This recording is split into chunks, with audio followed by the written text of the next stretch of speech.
Have you ever wondered if a person committed a crime in ancient Egypt, the land of great pyramids, magnificent divine temples, and a civilization that spanned over 3 millennia, what kind of punishment would they face? Were there prisons, judges, and mercy as in modern society?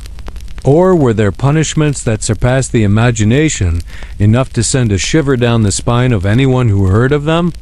Behind the splendor of the Nile, behind the majesty of the pharaohs, the divine kings revered as incarnations of the god Horus on earth, lay a world of law that was ruthlessly harsh. To the ancient Egyptians, social order was not merely stability, but mat, a sacred concept of justice, truth, and cosmic balance. Any chaos, any act against the law, was seen as a disruption of mat, equivalent to an offense against the gods. Therefore, the offender had to pay a steep price, a price often measured not just in blood and tears, but in a soul forever cursed. Ancient texts like the Turin Papyrus and the Abbot Papyrus still record cases related to tomb robbing, treason, and corruption where criminals were met with horrifying punishments, from being flogged to death, having their noses or hands cut off, to being burned alive or buried in the hot desert sands. In a society where the king held the absolute power of life and death, punishment was not just a deterrent, but a public ritual to maintain fear and loyalty. Imagine this. In the vast square before the Karnak Temple, hundreds of citizens kneel under the scorching sun. A tomb robber, caught in the act, is brought before the crowd. Beside him stand guards holding leather whips, their eyes cold. There are no lawyers, no defense, only the verdict of the judge in the name of the pharaoh. And the punishment would be carried out immediately in front of everyone as a message. Whoever dares to offend the gods, to offend the pharaoh, will pay the price. Unlike many other civilizations where the law often aimed at rehabilitating the offender, ancient Egypt viewed punishment as a way to purify sin through blood and pain. A traitor, a tomb robber, or a corrupt official all were seen as destroyers of the cosmic order. And so, the only way to restore the balance was through terrible punishments that would instill terror in any witness. Furthermore, this cruelty was tied to their beliefs about death and the afterlife. The ancient Egyptians believed that to enter the field of reeds, the world of eternal life, the soul needed an intact body. If the body was mutilated, burned, or destroyed, the soul would wander forever, never finding peace. Thus, some punishments were more terrifying than death itself because they not only killed the person but also destroyed their chance of rebirth. When we look at this bigger picture, we see a fascinating paradox. Ancient Egypt, which created timeless monuments and celebrated art and beauty, was also the land that witnessed some of humanity's most brutal punishments. On one hand, there were immortal monuments. On the other, the shadow of harshness and cold blood. In this section, we have only scratched the surface of a mysterious society. But to truly understand why these punishments existed, we need to delve deeper into the foundations of ancient Egyptian society. The power of the pharaoh, the belief in the gods, and the sacred concept of mat. It was these elements that shaped an entire legal system where justice was intertwined with fear and violence. So, who were the figures who held the power to enforce the law? How were gods, kings, and common people bound together in such a terrifying system of punishment? To understand why brutal punishments became a part of ancient Egyptian society, we must start with the foundational figures and elements that created its social order.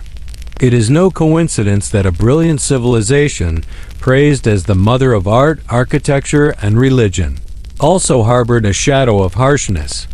Behind it all, 3 forces dominated life and law in ancient Egypt: the pharaoh, the priesthood, and the royal officials.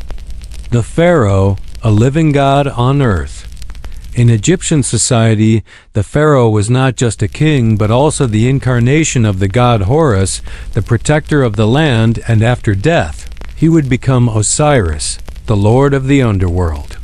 Therefore, The pharaoh's every word was absolute, considered the will of the gods. The pharaoh was the legislator, the judiciary, and the executive all in one. A nod or a cold glance from him could determine the fate of thousands. If a slave was caught stealing offerings from a tomb, his sentence was not decided by a people escort, but by the system of judges who governed on behalf of the pharaoh. They acted in his name, and ultimately, the verdict was still considered to come from the pharaoh himself, the one who maintained Ma'at, the order of the universe. The priesthood, guardians of divine belief. If the pharaoh was the embodiment of divinity, the priesthood was the extended arm of religion. They not only performed rituals, but also participated in legal oversight. For the Egyptians, religion and law were inseparable. Committing a crime was synonymous with offending the gods. For this reason, many punishments were designed as rituals of punishment, intended to purify the guilty and simultaneously appease the anger of the gods. For example, when someone blasphemed a god, they might be beheaded and their body thrown to vultures, a highly symbolic punishment. Their soul would never find peace, forever rejected from the afterlife, officials and the royal courts. In daily life, not everyone could have a direct audience with the pharaoh. Therefore, the system of officials and royal courts was where cases were directly investigated, tried, and sentences carried out.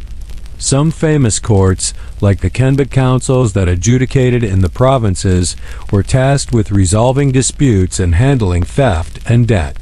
On paper, they might listen to both the plaintiff and the defendant. But in reality, justice was heavily skewed in favor of the king and the upper class. Common people, especially slaves, had almost no chance of escaping conviction if accused. It is noteworthy that in many cases, confessions could be extracted through torture. Suspects would be beaten until they confessed. This shows that the law in ancient Egypt was not aimed at objective truth, but at submission and deterrence. One cannot speak of the penal system without mentioning the concept of Ma'at. This was the symbol of justice, truth, and cosmic balance.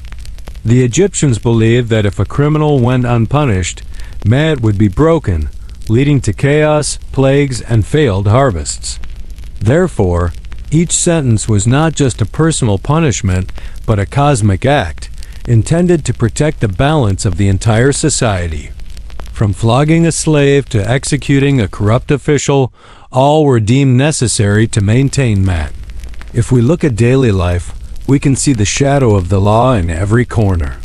People had to adhere to regulated prices when buying and selling at the market. Construction workers on state projects were under strict supervision.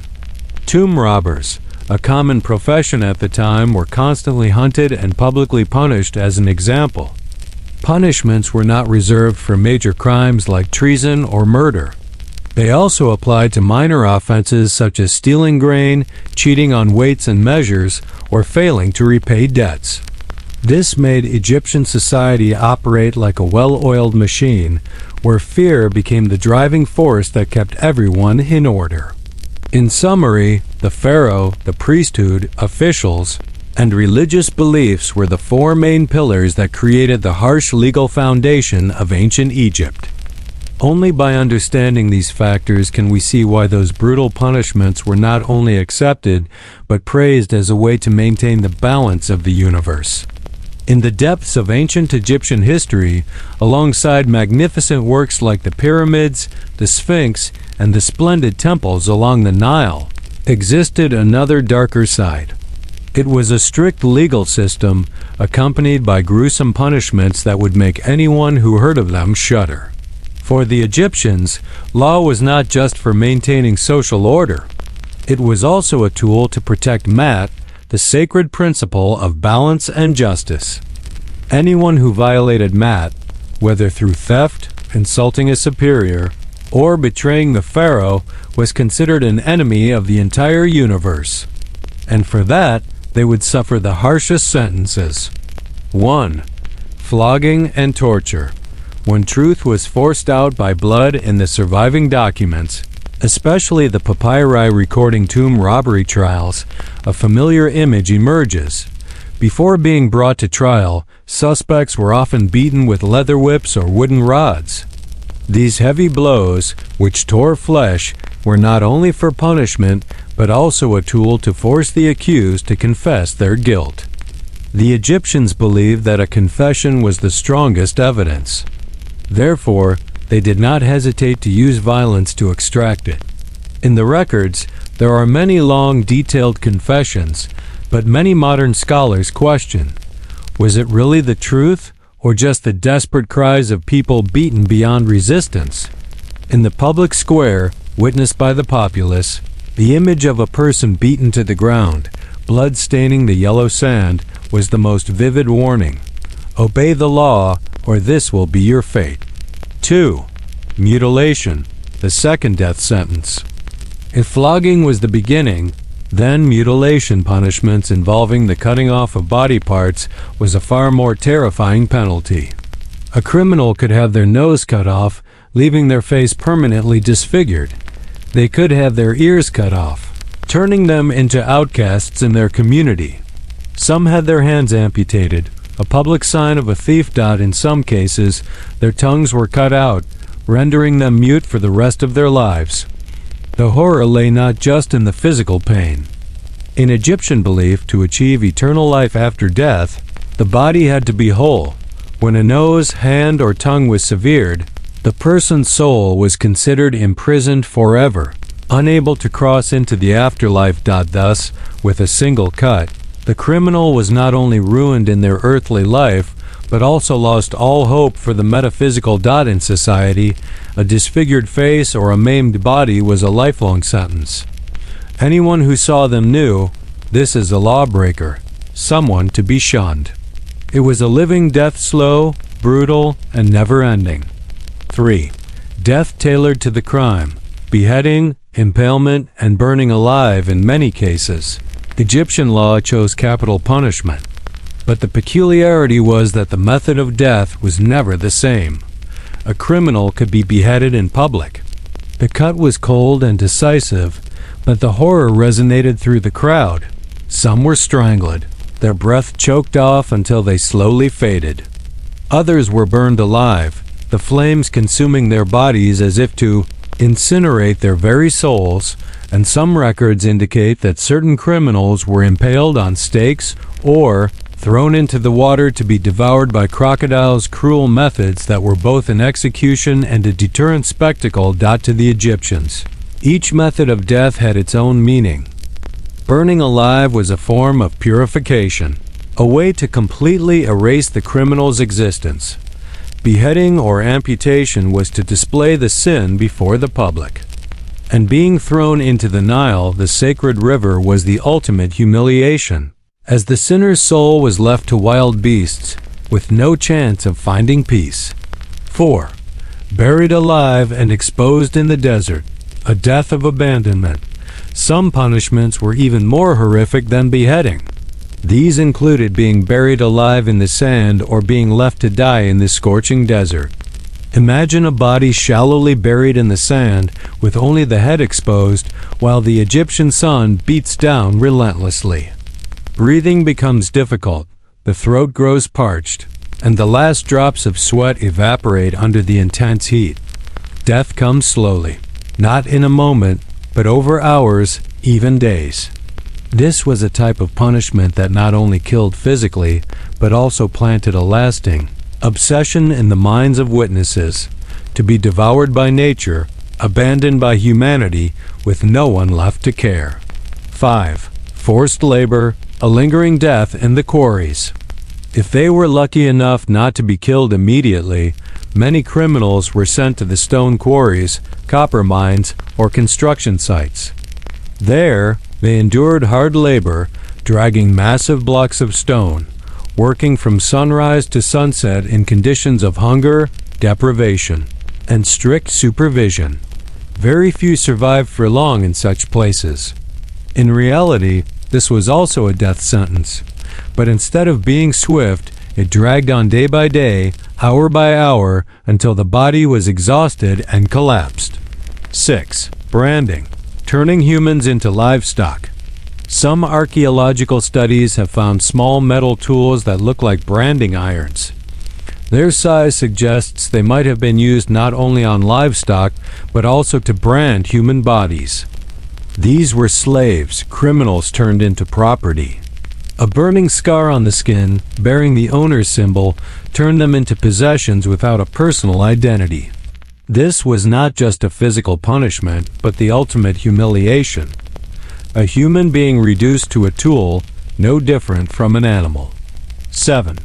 Damnatio memoria, the historical death. To the Egyptians, a person's name was a vital part of their soul. Only when the name was recorded on a tombstone or a temple wall could the soul exist forever. Therefore, one of the cruelest punishments was not physical death, but the erasure of one's name. A criminal's name could be chiseled off stone steely. Their statues were destroyed. Their images were scraped away. History would no longer record their existence. Consider the female Pharaoh Hatshepsut. After her death, her successor ordered her statues destroyed and her name removed from the temples. It was only centuries later that archaeologists pieced together the fragments to restore the truth to the ancient Egyptians. This was a second death, as terrifying as any blade or fire. 8. Shocking cases, tomb robbery. No crime provoked more outrage in Egyptian society than tomb robbing. To tamper with a tomb, especially a royal one, was not just theft but an offense against the divine. The papyri record detailed investigations. Gangs of tomb raiders were captured, beaten to extract confessions, and finally executed. Some were beheaded. Others were thrown into the water. Some had their hands cut off to serve as an example. These trials were both an act of justice and a theater of power. Before the public, the state showed everyone that anyone who violated the sanctity of death would pay with a death far more terrible. 9. Social and spiritual significance. What made these punishments so terrifying was not just their cruelty, but the meaning behind them. In Egyptian belief, an intact body and a preserved name were prerequisites for the soul's eternal life. When the body was mutilated, when the name was erased from the stone, the criminal was condemned to an eternal death, not just in this world, but in the next as well. The law, therefore, was both a deterrent and a metaphysical weapon. It made people believe that breaking the law meant losing not just one's life, but one's eternity. These gruesome sentences may make us shudder. But to the ancient Egyptians, they were not mere violence. They were a way to protect Ma'at, to preserve the cosmic order, and for the pharaoh to assert his absolute power. Over thousands of years, the stories of leather whips, mutilated bodies, and those burned alive or erased from memory still echo. They remind us that behind the great wonders, ancient Egypt was also a society where justice and cruelty merged to uphold one belief: no one could escape the hand of the law. After hearing about the gruesome punishments of ancient Egypt, you might ask, how did society at that time react to such brutality? Were the people fearful? Did they protest? Or did they see it as an inevitable part of life? In reality, the consequences of these punishments were far-reaching, affecting everything from the maintenance of the pharaoh's power to social psychology, religious beliefs, and even the hidden cracks within the populace. Of course, here is the English translation. In ancient Egyptian society, women were more respected than in many contemporary civilizations. They had the right to own property, inherit, and participate in certain ceremonial activities. But like in any society, behind this veneer of dignity lay a terrifying shadow. When women committed forbidden acts, especially adultery or violations of moral principles, they faced brutal punishments that not only harmed them physically, but also destroyed their honor, beauty, and soul. One of the most gruesome punishments was nose cutting, which the Egyptians called rhinotomy. For a woman, the nose was not just a facial feature, but a symbol of beauty and honor. When a woman was discovered to have committed adultery, her sentence could be to have her nose cut off in public.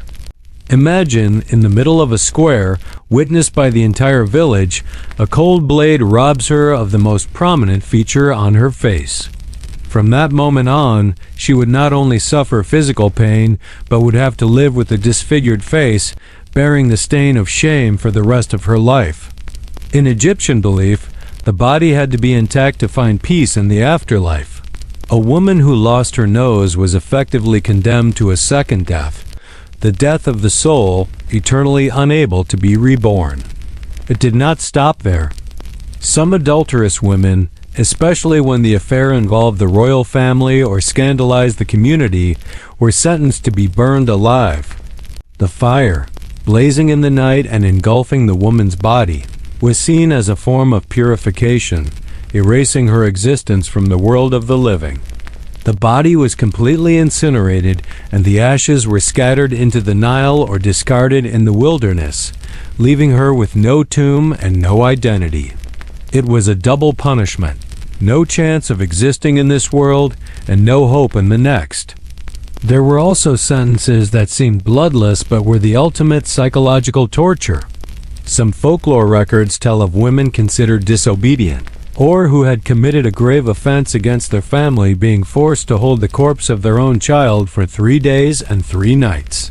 The child's body was tied tightly to the mother's neck and shoulders, and she had to hold it for an extended period under the watch of guards.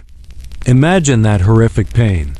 Having just lost a child, she was then forced to live with its decaying corpse, the stench and haunting image clinging to her every second.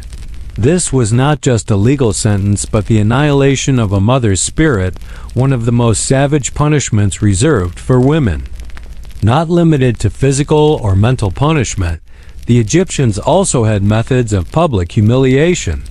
Some female criminals were fed to wild animals, especially crocodiles. The Nile, the sacred river, was also the scene of horrific deaths where women were bound and thrown into the water, left to be torn apart by crocodiles. This was not just a form of execution but a deterrent ritual. Whoever betrayed, whoever went against Maat, would be devoured by both nature and the gods. Furthermore, mutilation, the cutting of body parts, was also frequently applied. A woman might have her hand amputated as a deterrent for theft. Another might have her tongue cut out to be silenced forever. Each wound not only crippled the body but also took away the chance of a complete life, both in this world and the next. In society, these maimed bodies became living marks of sin, a public disgrace for their entire family and lineage. All these punishments reflect a frightening truth. Women in ancient Egypt, despite being granted more rights than in other contemporary civilizations, were still bound by the harsh standards of society.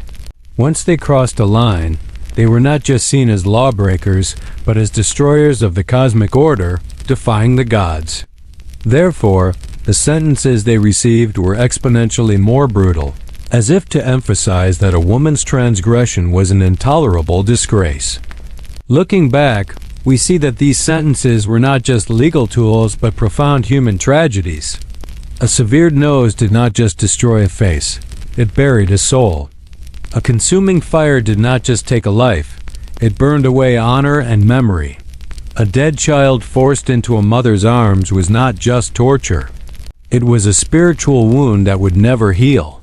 And the most terrifying part is that all these sentences were not carried out in the darkness of a prison, but openly, before the eyes of the public, so that fear and trauma would be passed down from one generation to the next. Maintaining order through fear. Undeniably, the brutality of the punishments became an effective tool for maintaining order. When a thief's hand was publicly amputated or a rebel was buried alive in the desert, fear spread throughout the community. For the common people, that fear became an invisible wall that kept them in line. Farmers accepted heavy taxes, craftsmen endured forced labor, and slaves accepted their fate all because they knew the price of resistance would be far more terrible than their current suffering. A display of the Pharaoh's power, The brutal punishments were not only meant to punish individuals, but were also a political stage to showcase the pharaoh's might. Every public execution was a performance of authority. When the people witnessed a traitor being burned alive, they saw not only pain but also felt the power of the pharaoh, the one who held the power of fate, both in this life and the next. That power could not be challenged, and thus the throne was firmly consolidated for centuries. Reinforcing religious beliefs. Punishment in ancient Egyptian society was tied to the belief in the gods and Mat. The people believed that punishing criminals was not just a human affair, but also a way to appease the deities. For example, when a tomb robber was caught and executed, the public believed that the god Osiris would be pleased. The soul of the deceased in the tomb would be at peace, and the afterlife would remain undisturbed. As such, these punitive rituals became part of Egypt's religious ecosystem, both harsh and sacred. Underlying cracks in society. However, not everyone submitted. In many cases, the brutality left cracks in the hearts of the people. Records in the Abbott Papyrus and the Amherst Papyrus show dissatisfaction with corrupt officials who used the law to oppress the poor. The harsh punishments were not only aimed at real criminals, but sometimes became a tool to eliminate political rivals or intimidate the weak. This caused a segment of the population to harbor silent resentment, which sometimes erupted into small-scale rebellions, though they rarely succeeded against the absolute power of the monarchy. Collective memory and inherited fear. A unique aspect was that punishments were often carried out publicly, and the memory of them was not confined to the generation that witnessed them, but was passed down through many others. The stories of a thief being burned alive or a traitor's name being erased from a stele became cautionary legends within the community. This fear did not need to be written into law. It spread from father to son, from one village to another, becoming part of the collective memory. Ultimately, the consequences of these gruesome punishments were two sides of the same coin. On one hand, they maintained social order for thousands of years, consolidated the pharaoh's power, and kept the belief in Mat alive. But on the other hand, they sowed fear, submission, and the seeds of underlying resistance among the people. It was this very brutality that made ancient Egyptian society both magnificent and fragile. Because a civilization maintained by fear will sooner or later face collapse when belief begins to waver. Conclusion. We have traveled a long journey together, from stepping into ancient Egyptian society and understanding the context of its laws, to confronting its gruesome and brutal punishments. We have also witnessed the consequences they left behind, both the stability and the festering wounds within society. But now, looking back at the entire picture, a more important question arises. What does all of this suggest to us today? The paradox of a great civilization. Ancient Egypt is often praised for its great pyramids, exquisite sculpture, profound religious philosophies, and advanced astronomy. Yet, parallel to that brilliant light was the darkness of its brutal laws. This is the paradox of history. The more brilliant the light, the deeper the shadows it casts. The gruesome punishments are clear evidence that no civilization is built on intellect alone, but is also sustained by the blood and tears of millions. Power built on fear is not sustainable. The pharaohs succeeded in using brutality to maintain power for thousands of years. But was it a sustainable path? History shows that a society that relies too heavily on fear is prone to falter when faith in the gods and the king declines. And so it was, that in the end, ancient Egypt weakened and was conquered by Greece and Rome. Power maintained by violence can only be temporary. Belief and consensus are the decisive factors for long-term survival. Lessons and legacies for humanity. Although these punishments are in the past, they leave behind many lessons and cultural imprints. Documents like the Abbott Papyrus and reliefs depicting scenes of punishment still exist. reminding humanity that history is not only glorious light but also stains that must be remembered so they are not repeated. Today, when we think of ancient Egypt, we see not only the pyramids, the Nile, and the powerful pharaohs, but also a legal system that was both symbolic and extremely cruel. A reflection for the modern world. The world today still has many regimes and nations that use harsh punishments to maintain order. The forms may no longer be cutting off hands or burning at the stake, but oppression, political violence, and the use of fear to rule are still present. The question for us is, has humanity truly learned from history? Or have we merely changed the forms of violence while its essence remains the same? As we close the story of the gruesome punishments of ancient Egypt, perhaps the most important takeaway is not to shudder at the brutality, but to reflect on human values. A progressive society is not one without laws, but one that knows how to combine justice with humanity. Let's imagine, if the ancient Egyptians had a more just legal system, less dependent on cruel punishment, would their civilization have lasted even longer? Could they have become a superpower that endured to this day?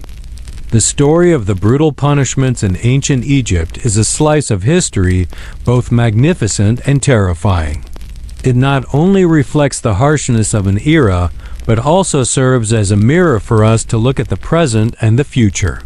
But perhaps the greatest mystery still lies within the unopened pages of history, because what we know comes only from records, reliefs, and ancient texts. Were there even more horrific punishments that time has forever buried in the desert sands? That is a question left for the audience to continue to wonder, to reflect, and to seek. But is that truly the whole story?